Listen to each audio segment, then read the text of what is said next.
It was November 28, 1913, at 3:42 a.m., when Dr. Milivoj Dejman found his beloved Lyarka drowning in her own blood.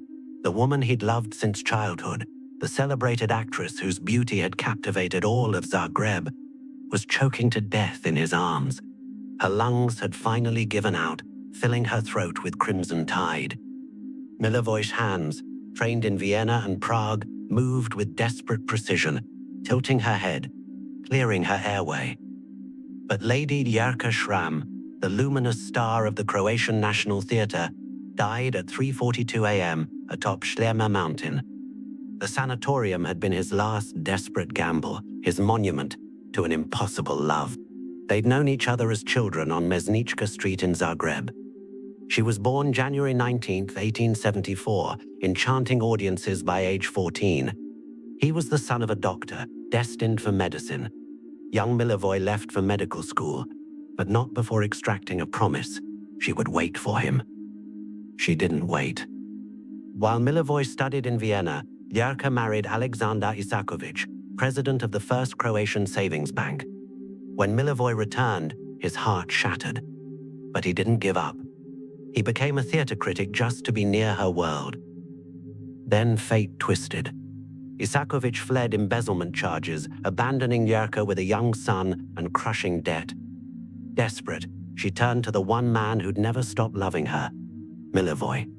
He took them both in without hesitation. For a few years, life was beautiful. Then came the cough, blood specks on her handkerchief. Within months, the diagnosis came: pulmonary tuberculosis, the white plague claiming millions across Europe. Milivoj refused to accept it. He convinced Zagreb's authorities that a sanatorium was desperately needed. Land on Medvednica mountain was donated. Money was raised through lotteries and art sales. On May 22, 1909, Brestovac Sanatorium opened its doors to 40 patients. Lyarka was among them. The facility was revolutionary: Croatia's first X-ray machine, a radio station, even a cinema. Between 1909 and 1934 alone, 9,193 patients passed through its halls. But tuberculosis didn't care about fresh air or state-of-the-art facilities. Milivoj watched helplessly as Lyarka weakened. Her legendary voice reduced to wet whispers between coughing fits. The disease was eating her lungs from the inside, turning each breath into agony. That November morning, when he found her, the blood was everywhere. Tuberculosis patients often died this way. Sudden hemorrhage.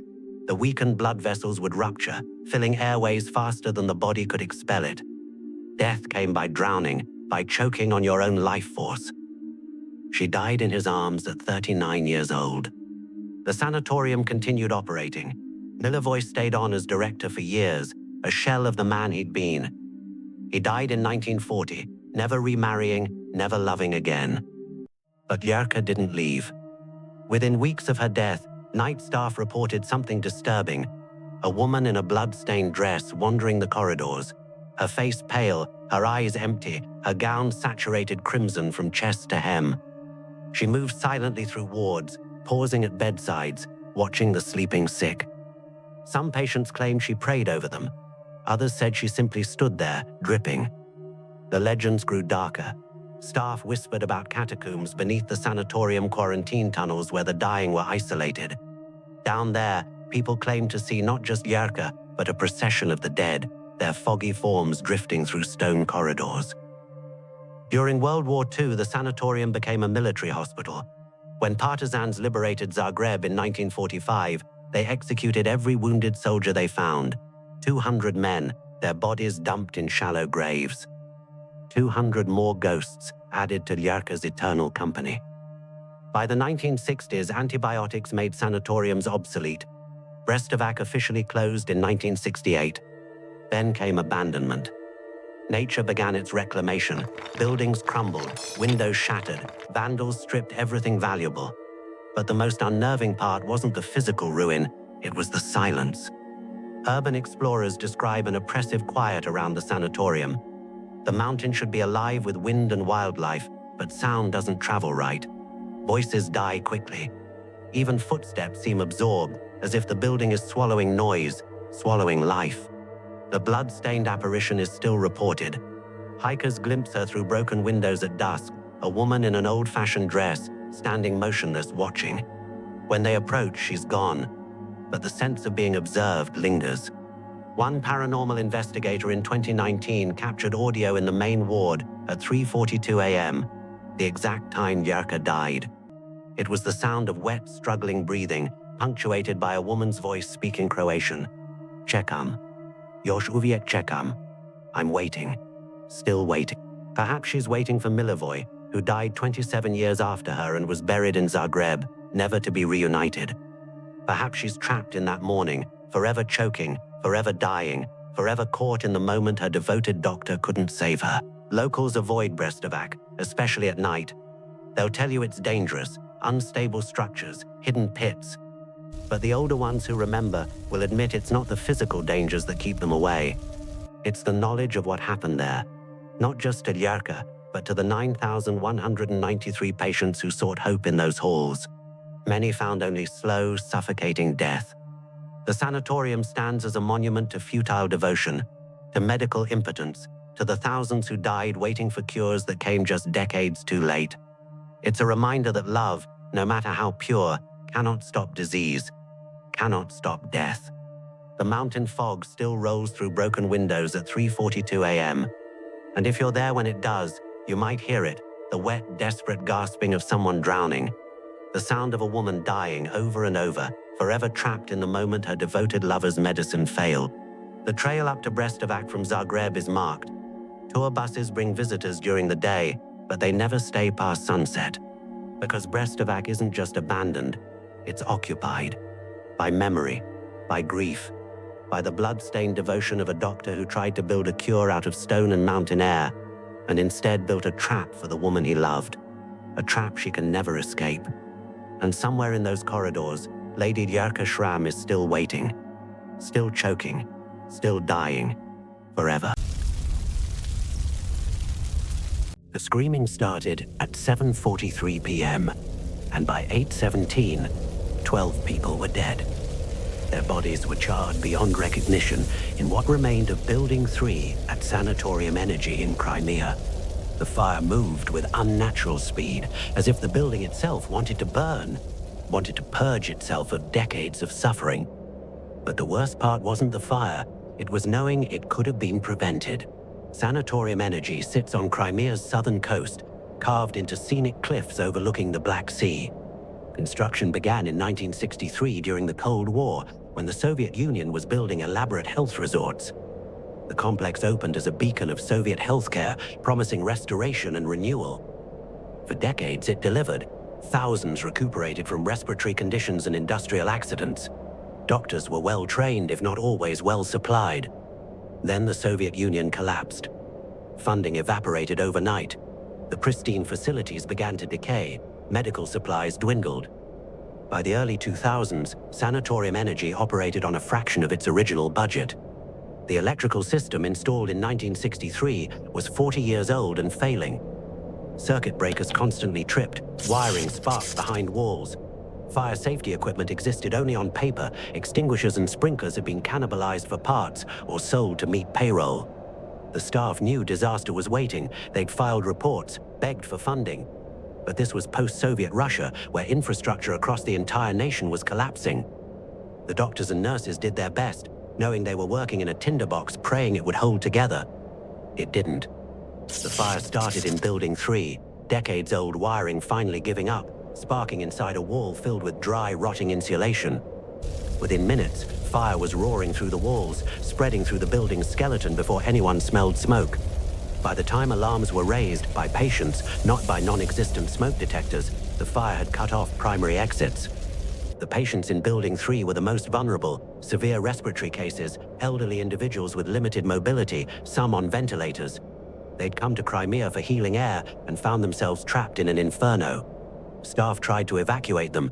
Nurses ran through smoke-filled corridors, pulling patients from beds, dragging those who couldn't walk.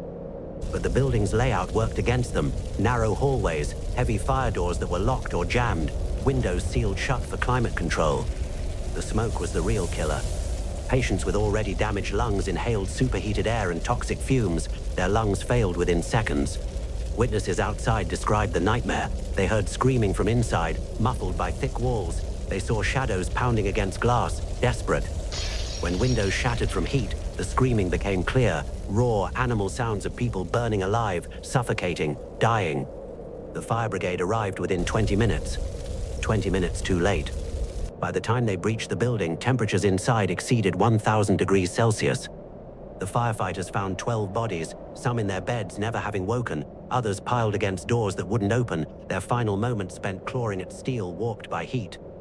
One nurse who survived, Olga Petrovna, gave testimony through tears. She'd been in Building 3 when the fire started. She'd gotten 3 patients out before stairs became impassable. She'd gone back for a 4th, an elderly man named Dmitri who couldn't walk. The heat was too intense. She couldn't breathe. She made a choice she'd regret forever. She left him to save herself. His eyes were open, she said. He was looking at me as I let go. He knew what it meant. The fire was contained after 4 hours, but Building 3 was a total loss. The official investigation was cursory. No one was held accountable. The report cited infrastructural deficiencies and recommended improvements that were never implemented. Patients stopped coming. Staff left. By 2009, the facility officially closed. Most buildings were demolished, but parts remain, including the burned shell of Building 3. And according to those who visited, Building 3 hasn't been empty since. Urban explorers report seeing lights moving inside the burned structure at night, dim, flickering lights like candles. But there's no electricity. Sounds carry from the ruins on still nights, screaming, some say, coughing, the distinct sound of someone choking, gasping for air that won't come, footsteps in corridors where floors have collapsed. One explorer, Mikhail, entered Building 3 in 2015 with recording equipment. He lasted 17 minutes before fleeing. On his footage, his breathing becomes labored despite clear air. He complains about heat, though his thermal camera shows only 15 degrees Celsius. Most disturbing is what he captured at the 1342 mark. A voice, faint but clear, speaking Russian. "Помогите мне, я не могу дышать." Help me, I can't breathe. Mikhail runs. In one frame for a fraction of a second, a figure is visible in a doorway, dark, humanoid but wrong, too still, too thin. He uploaded the footage 3 days later with one comment, "Don't go to Building 3, they're still there." He never posted again. Others report similar experiences, breathlessness with no physical cause, extreme heat in areas that should be cold, and always the sense of being watched by something that desperately wants to be seen, to be acknowledged, to be remembered. Because that's the real horror of Sanatorium Energy, not just that 12 people died preventable deaths, but that those deaths were then buried in paperwork, minimized, forgotten by a system that couldn't afford to care. The victims have no memorial, no plaque. They came seeking health and found anonymous, agonizing death. Maybe that's why they won't leave. At 7:43 p.m., the exact time the fire began, locals avoid the area. The air grows thick. Temperature drops suddenly, and if you listen carefully, you can hear panicked breathing, coughing, the desperate gasps of people who suffocated in smoke and fire and negligence. 12 official victims, but how many more went unrecorded? The ruins of Building 3 might hold the answer, but no one investigates. Too unstable, they say, too dangerous. But maybe it's not the physical dangers keeping people away. Maybe it's the knowledge that Building 3 is still occupied by those who died there, still trapped in their final moments, still suffocating, still burning, forever seeking help that never came. The Black Sea wind carries their cries inland sometimes. And in the semi-abandoned rooms of Sanatorium Energy, where rust and decay have replaced healing and hope, the forgotten souls wait in darkness, unable to rest, unable to escape the inferno that claimed them. Still screaming, still burning, still forgotten. The last patient left Sanatorio de Mont'Alto on March 15, 1975, at 4:23 p.m. The doctors watched him descend the mountain path toward Valongo, finally free after 3 years of treatment. Portugal's last tuberculosis sanatorium had outlived its purpose. Antibiotics had won the war the fresh mountain air never could. The staff locked the doors and walked away from decades of death. What they didn't know was that something stayed behind. Mont'Alto sits atop Serra de Santa Justa in northern Portugal. Construction began in 1932, but the project was plagued from the start. The Portuguese government had grand ambitions, but ambition and funding were different things. The site sat directly above active coal mines. The mining company fought construction for years, arguing a sanatorium couldn't coexist with industrial operations. They were right. The mines were collapsing, creating subsidence risks. Building a hospital on unstable ground was asking for disaster. But tuberculosis was killing over 10,000 Portuguese citizens annually. The government needed to be seen doing something. Construction dragged on for 26 years. The complex finally opened November 1st, 1958. It was enormous. Multiple buildings, a chapel, a school for children of tuberculosis patients, administrative offices.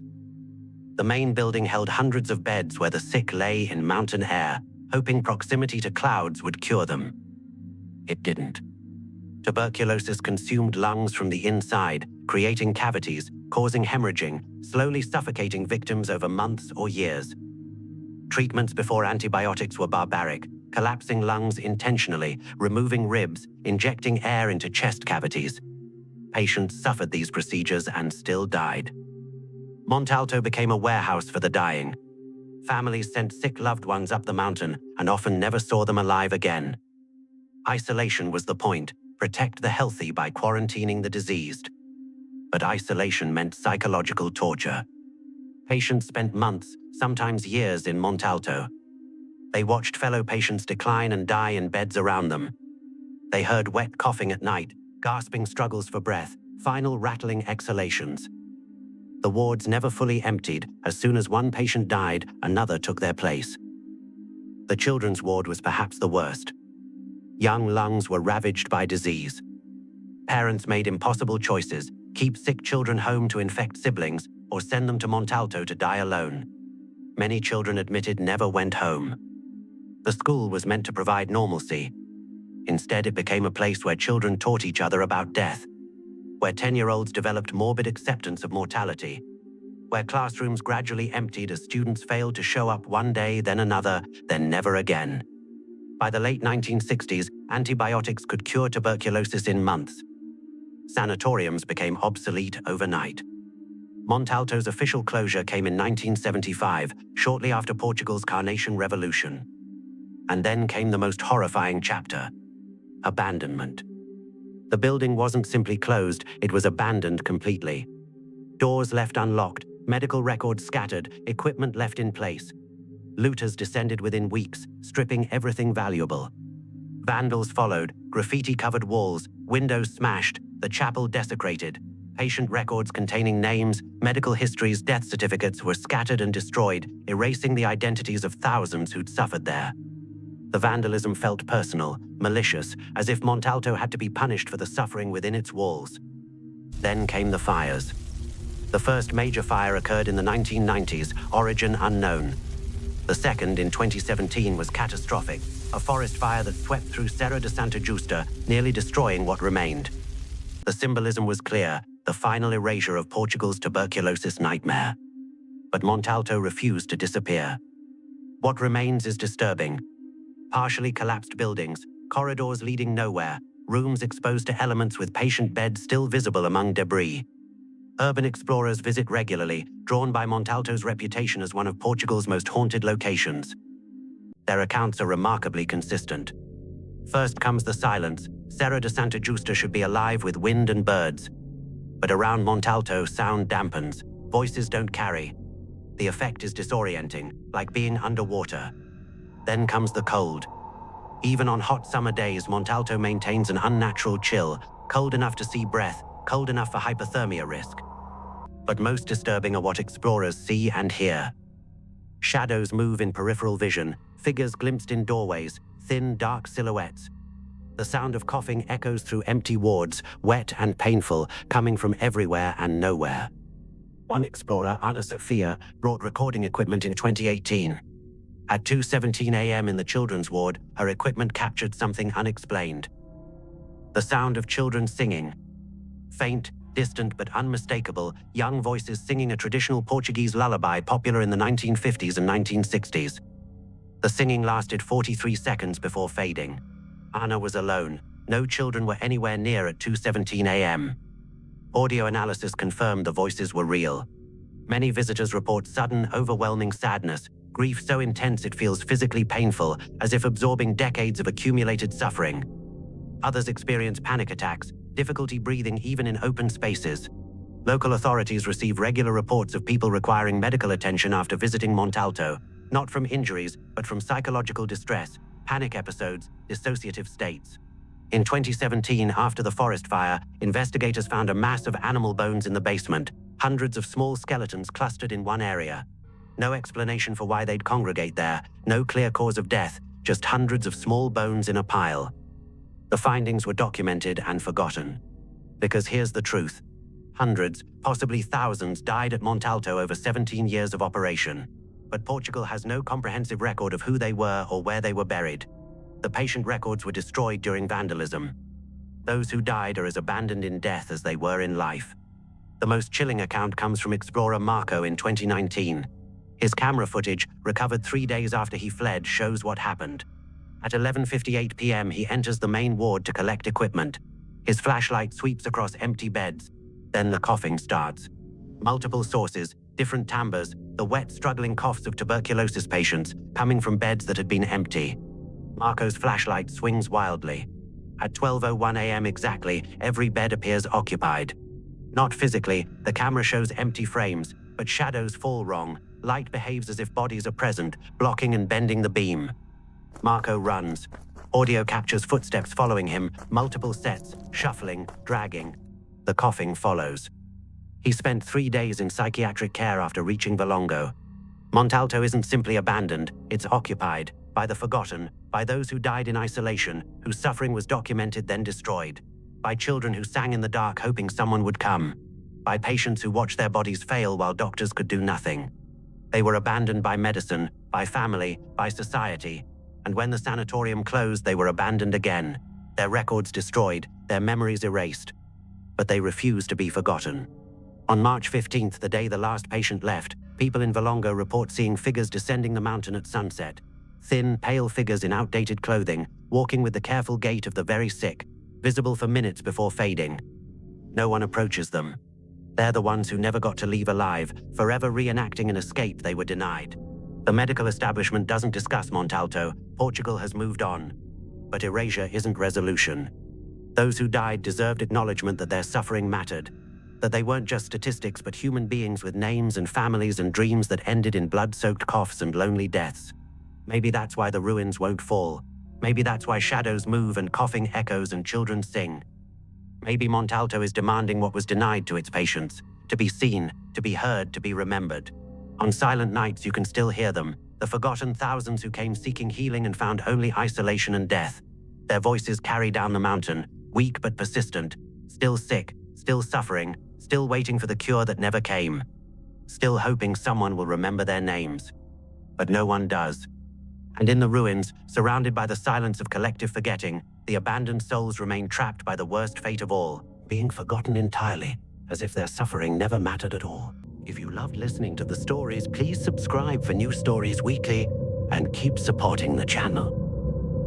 Like and comment below to let me know which story you liked the most.